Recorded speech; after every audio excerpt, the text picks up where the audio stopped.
to another of our weekly discussions of the essays and lectures of Dr. Leonard Peikoff, the world's foremost living authority on the philosophy of objectivism, the philosophy of Ayn Rand. And today we have the distinct pleasure of having, as my interlocutor, a new feature, I hope to be a regular feature of these discussions, Mr. Ed Solantiev.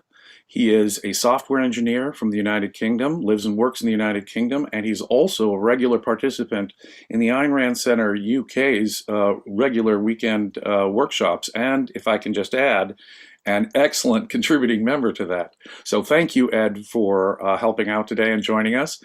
Before we get started, I'd just like to remind everyone that we will be taking questions, super chat questions. Super chat questions, of course, will be given priority. So if you want something definitely answered, please feel free to ask a super chat question. Today's essay is on certainty and happiness, a lecture delivered in 1988, where Peikoff discusses the cash value of philosophy in a more specific way than he does in just about any other part of his work. And with that, I will turn it over to Ed for questions. Yeah, pleasure to be here, James. So when I started listening to this lecture, of course, even the title gives out that this lecture is about ethics and epistemology.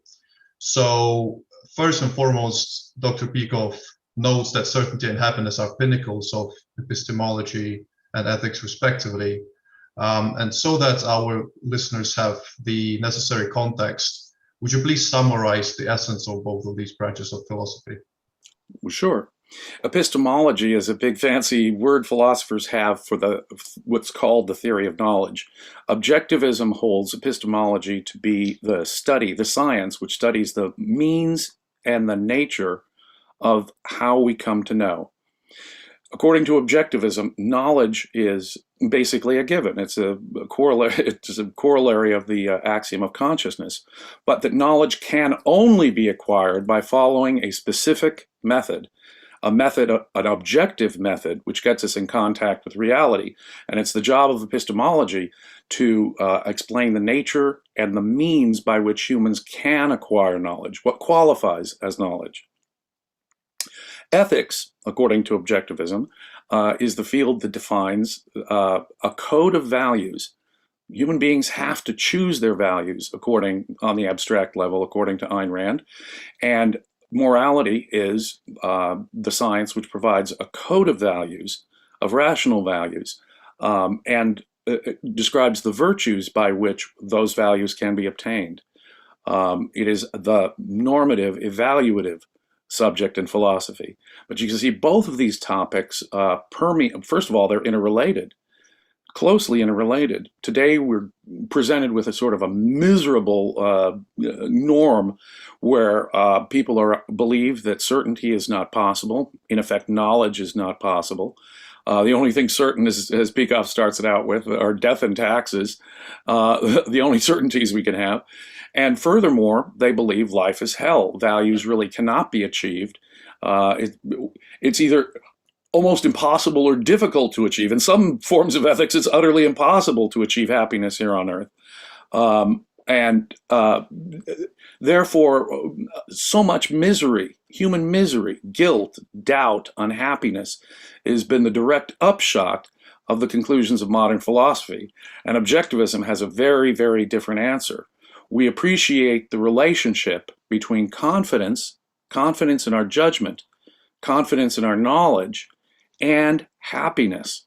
Now, they are the penultimate conclusions, the absolute conclusions, not penultimate, but the ultimate conclusions of both subjects. In other words, epistemology tells us the means by which we can acquire human knowledge, and it's only at the end of that that we have the ka-ching certainty, a necessity for confident action, a necessity for happiness.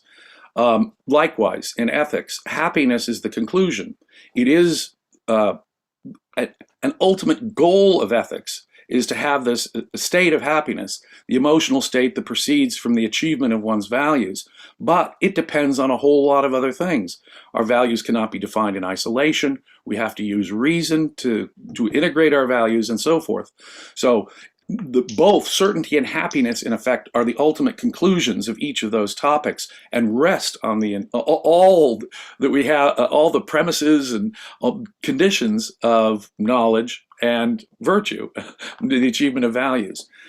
In the objectivist view, the rational, the moral, the practical, and the happy are inseparable as a unity. They go together and cannot be taken apart. They have to work in harmony if we are to achieve knowledge and happiness. Thank you, James. So as you rightly pointed out, certainty cannot be viewed in isolation. It presupposes a lot of concepts. So would you please expand on some of the things that certainty depends on, and what does one need to do to achieve certainty? And if I may add, what is psychoepistemological value of certainty? Well, certainty really is a concept that only applies in a certain context of knowledge, according to objectivism. According to objectivism, a method is necessary to have any knowledge whatever. You can't, when you say, I know, you have to be able to say how you know. And there has to be a basis for it in reality. In other words, there has to be evidence. Now, on one level of knowledge, sense perception, that's not an issue. It's automatic. We open our eyes and our sensory organs and our brain integrates that into our experience of perception. And that's automatic. It happens at an automatic level and therefore certain. We can misinterpret the data of sense perception, but that's a conceptual issue. It's not the fault of sense perception, which is just an automatic physical mechanism that really cannot be invalid. Even at the lowest level of conceptual abstract awareness, where we're going from the concretes to the more universal and the more abstract, a general proposition, or even more basically, a concept that covers a universal category, as opposed to just the simple concretes. And even there, at the most basic level, it's really straightforward.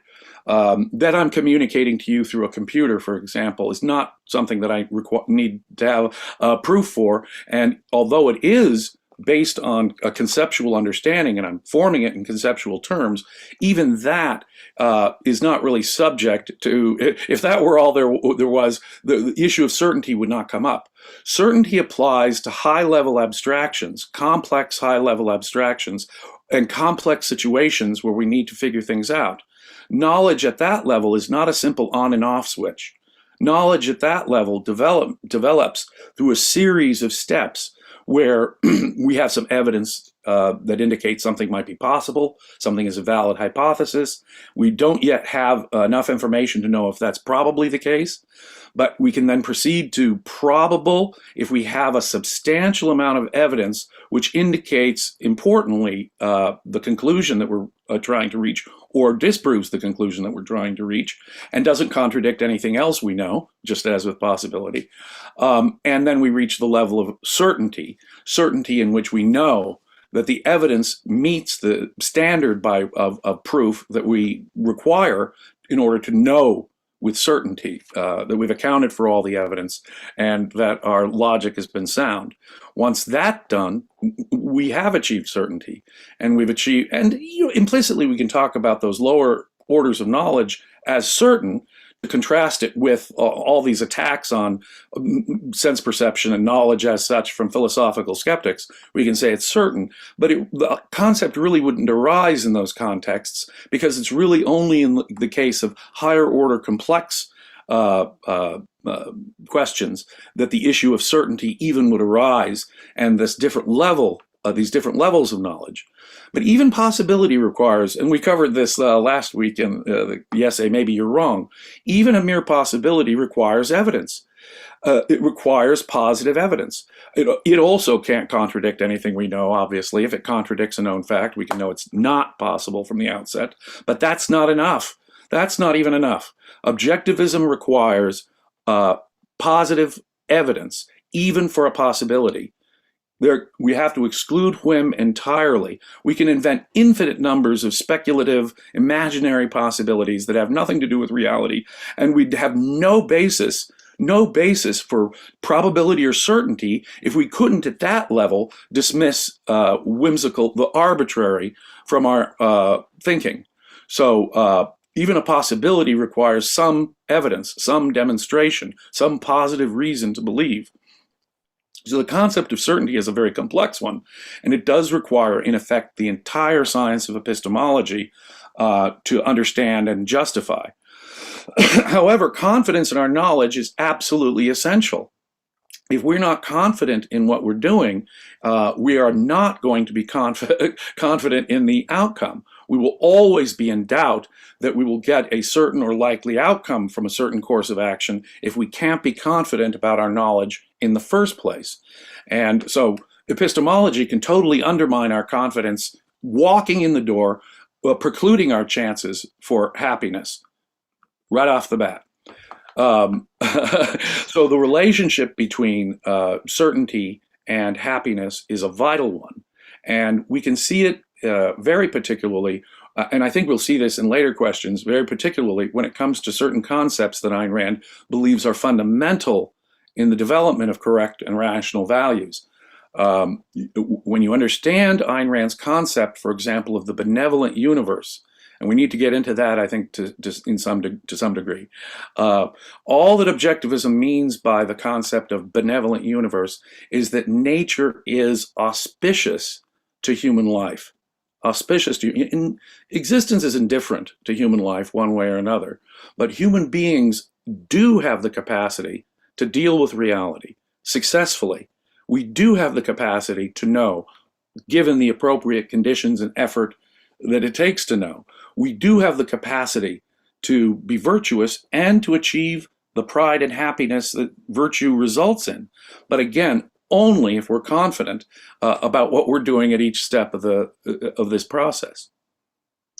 Okay, so before we delve into integrating both certainty and happiness, I have a question specifically on ethics. So reason, purpose, and self-esteem. So objectivism insists that these are the primary values. First question is why? And second question is, why is holding, let's say, a secondary effect value such as money or companions as primary without further qualifications is a problem? Yeah, that's a really, really good question. We have all kinds of values, and it sort of seems self-evident that we have some of these values. But in truth, no value can be assessed as an objective value outside of the wider context of all of my values, all of my other values. If I were, a piece of cake is a value, it's tasty, go with that as a value. But if I were to eat the entire cake, I would end up with a stomachache. I would end up with health issues. I would not look good. I might get diabetes, and I might have a stomachache the next day. So even the value of a piece of cake cannot be assessed a value, or the whole cake, how much of the cake I should eat. The value of that cake cannot be assessed outside of my other values, my health, my looks, how I'll feel the next day, and so forth. That's just one simple example. If my values are to be valid, they have to be properly integrated and completely integrated. And if I were to take something like the admiration of other people or the love of other people as a value, that would be taking out of context that value, which is totally out of the appropriate hierarchy of the importance of my values. According to objectivism, this integration must be organized around a standard of values. Ayn Rand, of course, is famous for articulating a revolutionary objective basis in metaethics, that life, that human survival, can serve as an objective standard of value. Outside of that context, no value, whether it's money, love, admiration, you name it, can even be assessed as a value. So when Ayn Rand says that reason, purpose, and self-esteem must be primary values, what she's saying is that unlike money or love, These are universals that will condition all of our other values. Rationality is our only means of knowledge on the conceptual level. Only sense perception and only the rational conceptual integration of sense perception can yield knowledge or certainty. And therefore, that is a condition that is presupposed in this process of evaluating and integrating all of our values. I have no way of even knowing what my values are, much less an attempt to integrate them along a standard into a code of values if absent rationality. Rationality is my only means of even understanding this, and it will be inescapable all along.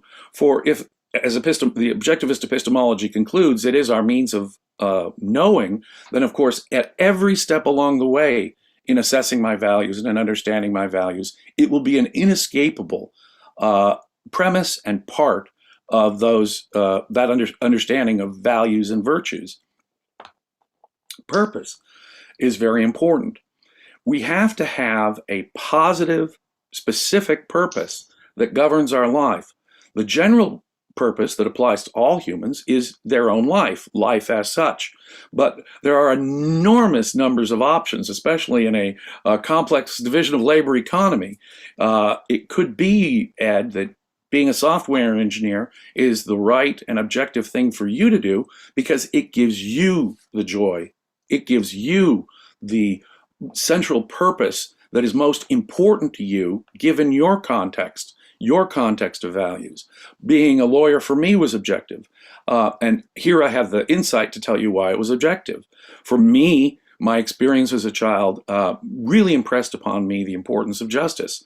And therefore, my psychology is, so much of my psychology surrounds the importance of justice.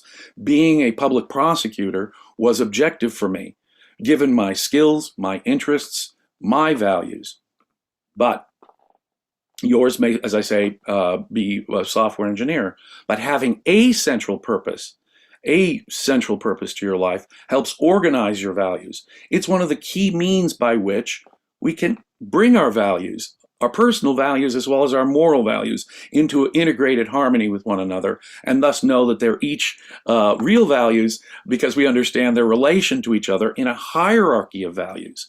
It is purpose which gives a hierarchy, an objective hierarchy to our values.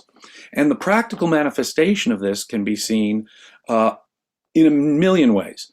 And Ayn Rand puts it this way: it's motivation by love versus motivation by fear.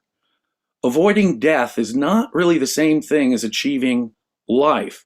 And so if your goal in life is to have creative achievement or a passionate affair, a passionate romance, that as opposed to avoiding loneliness or just getting by and earning a living and avoiding starvation, if your motivation in your career is motivation by fear, it's not going to serve as a valid purpose. You're going to be avoiding, not achieving. In other words, let's take passionate romance, for example. If you're just trying to avoid being lonely, you're not going to find the hero or heroine that will inspire your love and your profound passion and your profound loyalty and give you the emotional fuel you need. If what you're doing is simply trying to avoid loneliness, then you're going to put up with stuff. Career, take this. There's so many people who live for the weekends. There's so many people who can't wait for Friday to get here so that their job is over. They live for their vacations and their weekends because their job is, in effect, merely a means of putting food on the table and a grim duty.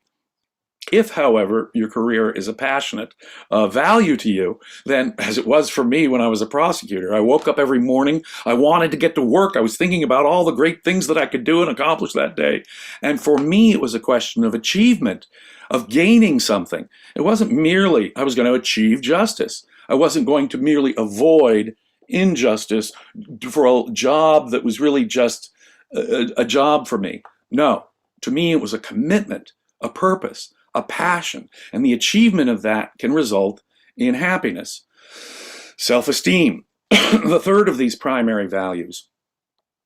In order to achieve happiness, one has to have the confidence that one is worthy of happiness, worthy of living, worthy of the values of, and able to achieve the values that are part of achieving the higher value of life. If life is my standard of value, if life is my standard of value, and if it depends on the operation of reason, then I obviously have to engage that with a purpose. And here, the connection between purpose and self-esteem is clear.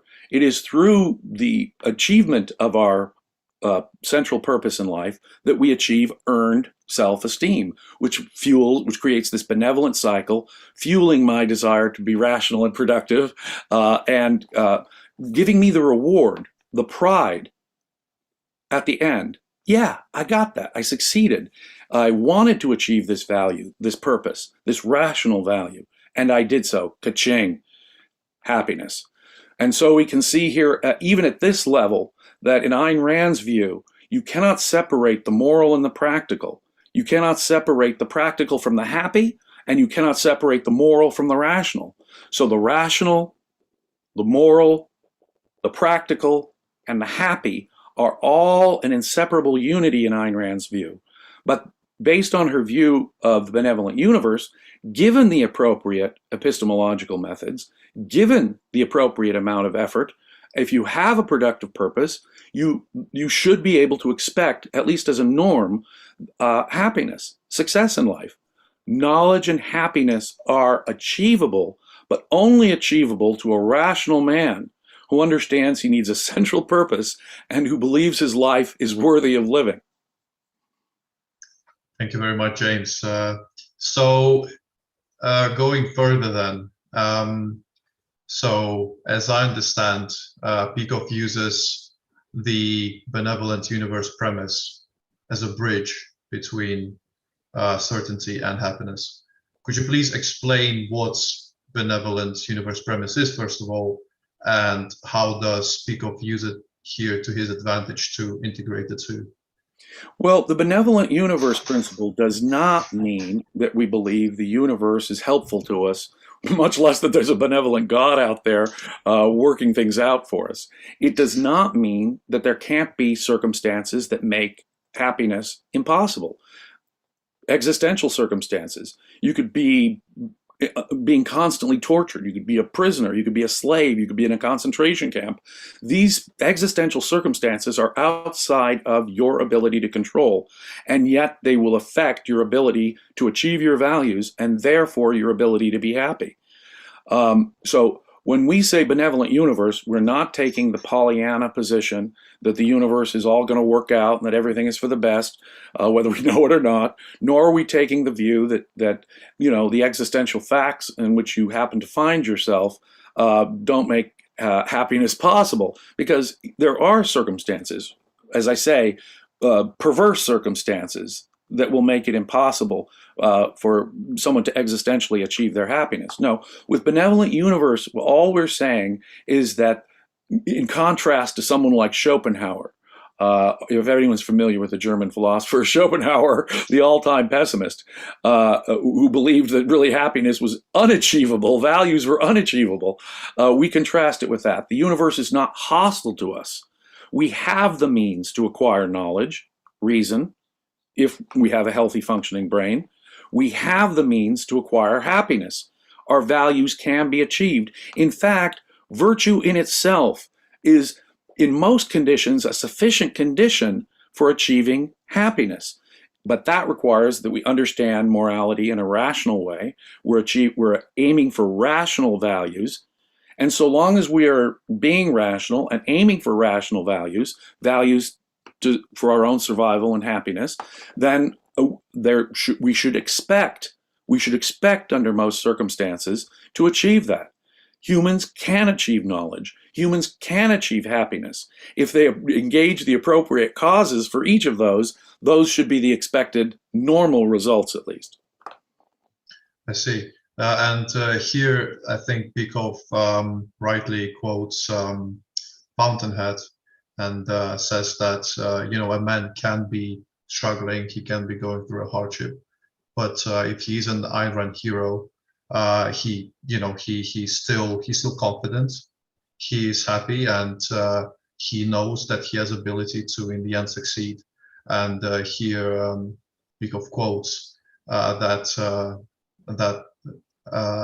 saying of Rourke, that he may feel pain, but it's a pain that only goes down to a certain point. I think that Goes that's, down to a certain point. Isn't that a beautiful line? If you and have beyond. confidence in your ability to know, if you do know that there's a way to know and you're confident in your ability to know, and that may include times where we say, I don't know, I don't have enough evidence to know, but there are contexts in which we can know. And in important philosophical ways, we can know that what we're doing is true and right. That is absolutely essential. The kind of happiness that objectivism talks about is, objectivist friend of ours, Don Watkins, put it once very well. It's not about the weather, it's about the climate. It's about the climate. It's about our belief that values are achievable. It's about our belief that we can know.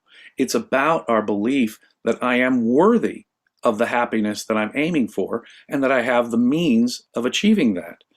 Absent that combination, some kind of misery or suffering or unhappiness is sort of built in, baked into the cake already. And so it is this unity that really does form the basis for happiness. The kind of happiness that Ayn Rand is talking about is not merely a physical sensation of pleasure, great and necessary though that is. It's not even some temporary emotion that one might achieve out of the wider context of one's lives. It's part of our integrated view of ourselves and our relationship to the whole universe.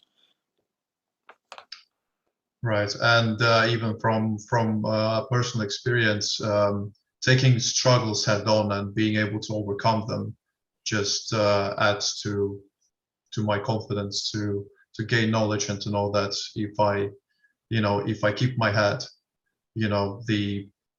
the rest will come. So I can definitely relate to that. Right. If an employer acts unjustly to you, how are you going to react? Are you going to react, well, that's what I can expect from life. Maybe he was right, maybe he was wrong. I don't know. Maybe I was wrong. I don't know. Right?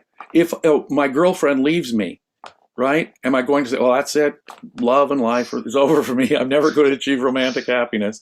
Well, that too depends on self-esteem, purpose, reason, my view about my relationship to the universe as a whole. A question that only philosophy can really address and answer is what this hinges on. Right. So I personally have no more questions. We don't seem to have any super chats coming our way. So unless you have any closing remarks, I'd like to get into this one. There are a couple of points here that Leonard makes that I think are absolutely vital. Previous conceptions of both epistemology and ethics doom one to uncertainty and unhappiness. One is the intrinsicist approach. The other is the subjectivist approach. And these are basically the alternatives that history has provided us. Either values are intrinsic, for example, and therefore may have nothing to do with consequences, like Kant says, or may have only to do with getting into heaven, like the Christians say. Well, that kind of an intrinsicist view of morality severs morality and practicality at its root. Morality has nothing to do with its consequences here on earth, whether it's no consequences at all in Kant's deontological approach, there is no good for, it's just good in itself, or whether it's a religious view that says that happiness is to be achieved in some other dimension, or happiness is to be achieved by enduring the suffering here on earth that'll get me into heaven. Well, the subjectivist responds, well, if that's what principles mean, if that's what ethics is all about, well then no, I reject that altogether. We have to go by our practical needs, and principles aren't going to help me here, apparently. So I have to go by ultimately my feelings, my emotions. It usually leads to hedonism, or at least some form of rank emotionalism when it comes to appreciating values. And that is in effect a rejection of morality.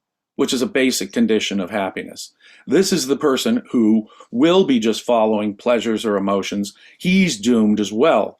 If he doesn't believe that moral knowledge is possible, he is in effect doomed himself, just as much as the mystic or the intrinsicist has doomed himself.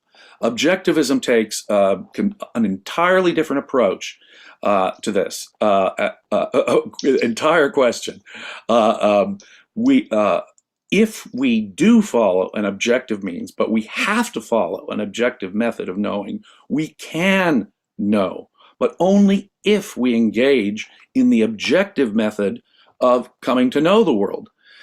Similarly, the whole point of morality is successful living, is successful life and happiness, the emotional result that comes from achieving our values. And so for Ayn Rand, the moral and the practical cannot be sundered in the way that our intrinsicists insist. And at root, what the problem here is, as Dr. Peikoff correctly explains, a misunderstanding of concepts and the relationship between concepts and particulars. So long, and the relationship between the universal and the particular, concepts and percepts. And insofar as that has been severed by philosophy, religion severs the moral and the practical, the real and the ideal, simply by positing a supernatural. But Kant does the same thing, and he uses a sophisticated argument against concepts to get us there. It's not about reality. It's about doing our duty. It's not about success here in life. So both of those approaches preclude the unity of reason, morality, practicality, and therefore happiness, which are in Ayn Rand's view all inseparable and unsunderable. And as I say, for her, the concepts of rationality, purpose, self-esteem, those values as central values can organize a hierarchy in which the practical and the moral no longer has this automatic, assumed dichotomy. Because if you have, to any extent, a moral practical dichotomy in your mind, you have undermined your chances for success and happiness. To the extent, and exactly to the extent, that the moral and the practical are divided in your mind, you cannot really achieve the kind of happiness that Ayn Rand thinks is possible and that gives life meaning. For Ayn Rand, and the final point that I would want to make is that suffering in itself is comparatively insignificant to Ayn Rand. Leonard Peikoff gave this speech in 1988. He could not have foreseen, for example, Jordan Peterson, who makes suffering the essence of life. Avoiding suffering is the essence of life. If that is your approach, you have doomed yourself. You have doomed, that's motivation by fear, not motivation by love, right? You have doomed yourself to unhappiness because all you're doing is avoiding suffering, whether it's, Epicurus or say some Stoic or some Jordan Peterson or some Christian who has a similar view that life is this veil of tears, this suffering that we must all endure. Well, what you've said from the outset is that happiness is not your goal. And if that's not your goal, it won't be your destination. It won't be the achieved destination either. Those would be my final comments. Right. So especially in the Christian version, it's evident how the departure from reality will essentially lead you to conclude that you are pretty much unable to achieve your happiness. That I find quite interesting. We do have a super chat from Jeff Bannister. Thank you very much, sir. And yes, on this note, I think we can safely wrap up. Okay. So I would like to first of all say that James has been my brilliant teacher during the past year in our weekend study sessions here on ARC UK. So members do have that privilege. So if you'd like to participate, please do consider becoming a member. Also, please like, subscribe, and share the video. It will help the channel and it will help the YouTube algorithm. So on this note, thank you very much and have a good weekend, everybody. Thank you, Ed, and thank you, everyone. Thanks.